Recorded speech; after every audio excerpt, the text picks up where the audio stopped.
Hi guys, I'm Adam Wilborn from WhatCulture Football. And I'm Andrew Pollard from WhatCulture Football. And we are here with all of today's football news, starting off in the most obvious place. More developments with Lionel Messi leaving Barcelona. We'll talk the Barcelona side of things in a second, but a fascinating development being revealed on Twitter by Albert Roje from Spanish newspaper Sport, claiming that Manchester City have reserves of up to 200 million to sign Messi. The offer apparently will be money and players. Negotiations are going to begin next week. They're also apparently meeting with the Messi family next week, allegedly. Although we should point out PSG have formally got involved in the chase for Lionel Messi as well. Man United obviously being linked with this. It's just a story that will not go away, and more and more likely that, yes, we will not be seeing Lionel Messi in a Barcelona shirt ever again, Andrew Pollard. Yeah, it's the story that just keeps on rolling right now. Anything and everything surrounding Barcelona, but particularly that man Lionel Messi, who some would say is the greatest footballer of all time. That is a debate for another day. Either way, he's really, really good. And wherever he goes, it's going to be this massive coup. And it right now, looking in the tea leaves, as they say, it appears that Manchester City are leading the race. There's only realistically a few clubs in world football that could afford Messi. And the way things are going with that whole contract situation he's got at Barcelona, where he claims that he can leave for free as part of a clause he's got, whereas Barcelona are saying, no, if you want to leave, it's for the 700 million euro release clause.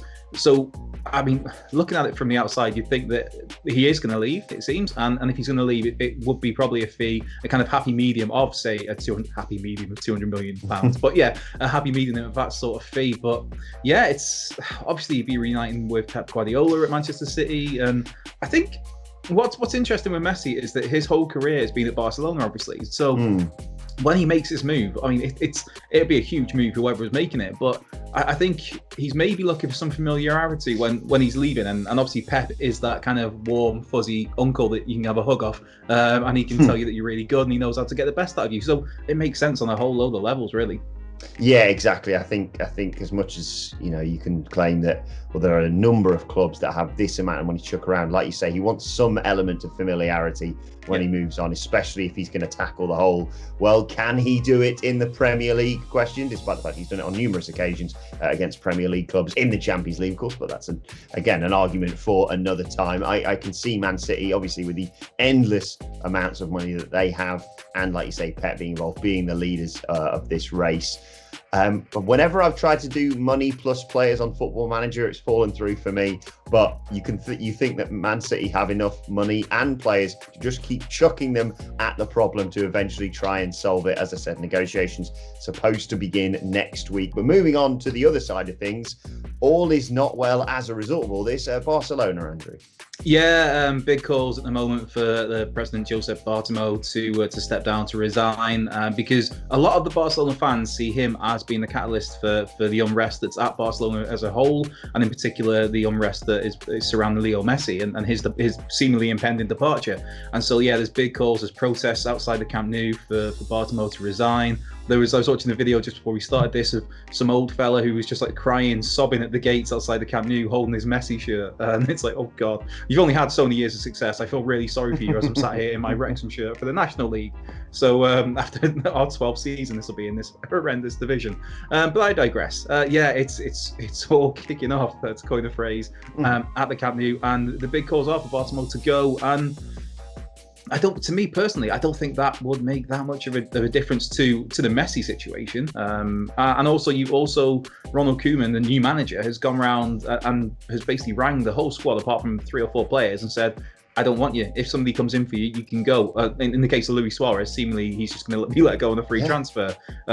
So whether there's a new president comes in, those players have still been told that. Those players still know that they're not wanted by the manager who's there. So, I don't know. Yeah, I think Bartomeu will go because it just seems that heads are rolling upwards. It started with Kiki Setien, the manager, then it was a sporting director, Eric Abidal, who got the boot, and it looks like Bartomeu will eventually kind of, I guess, fall on his sword, as it were, and bow out, hopefully gracefully. But it's the story that keeps on giving this summer with Barcelona and everything that surrounds them. Yeah, wild to see footage, as you alluded to there, of people like breaking into the Camp Nou. Yeah. So I saw it and went, oh, I've been there when I went to do my tour. It was slightly different scenes when I got to go around there a few summers back. But yeah, it just strikes me, like you say, as much as people are, calling for his head, replacing the president does feel like rearranging deck chairs on the Titanic. This is not your big issue here at Barcelona. You need a whole new squad, which is hopefully something we'll get to talk about in more detail in a podcast potentially over the next few days. Let's move on and talk about Chelsea, though. They are, being hit with some awful news surrounding their pre-season preparations. It is the thing we cannot mention, because if we do, this video would get demonetized on YouTube. It is the ongoing global bastard, as I like to call it. Apparently, 4 players are now in isolation as a result of a potential outbreak within the Chelsea camp. They are Mason Mount, Tammy Abraham, Christian Pulisic, and Fikayo Tomori, who all allegedly went on holiday to Mykonos. It's all going on there this summer. Yeah. It's obviously going to really mess up their pre-season preparations. It also could potentially screw up England's plans, with Abraham and Mount, of course, in Gareth Southgate's squad for big list of names ahead of next Saturday's Nations League game. Not great this for Chelsea, even if it is just a precautionary measure. Yeah. Chelsea returned to training like so many teams last week. And these 4, it said when I was reading into it, it seems that there's at least 4 players that are self-isolating at Chelsea, and these are the 4 named. There have been some positive results. I'm trying to phrase this well without demonetizing ourselves. But yeah, there's been some positive results amongst the squad. That's been confirmed, but it hasn't been confirmed whether any of those players you named are the people who those tests have come back for. But either way, they are self-isolating. It's a blow for Chelsea. It's a blow for England in that regard, with Mason Mount and Tammy Abraham. And it is. It's like the Mykonos is like, it's turned into Vegas all of a sudden during these past few weeks, where it's like the go-to place, I guess. But this isn't the first time this situation's reared its head in the Premier League. Sadly, I don't think it'll be the last. I was reading a stat where I believe there's been 14 positive results across 12 different teams just in the Premier League. And that's including Sheffield United, West Ham, and Brighton is the other team that have been named there. So it's going to be an ongoing problem right now for clubs. And part of me, I get that these footballers want to go away, and they've had a long season. It's been an up and down season with kind of on and off again, and so much uncertainty. And so I guess they've got this small window to have some downtime. But the other side of me is like, why? Just relax and chill out. Maybe go somewhere in the UK even. But it's just with things that are changing on a weekly, daily, hourly basis. By doing something like this, you've always got that risk that you're going to put yourself in danger, I guess, in terms of your health, but also the problems it can cause in this situation where now Chelsea are starting their pre-season training and they're having to do it without at least 4 players. Yesterday we reported that Tomori may be an option to go on loan to Everton, but the other 3 players, when you look at Pulisic, Abraham and Mount, they're going to be key players for Chelsea this season, and they're starting pre-season training without them. Yeah, it's a real mess. It's going to be really interesting to see. We've already seen games in the SPL, for example, be called off as a result of outbreaks and what have you. Really interesting to see where things go next with this, and how teams and leagues even handle it. But that's not our only news story surrounding Chelsea today, is it?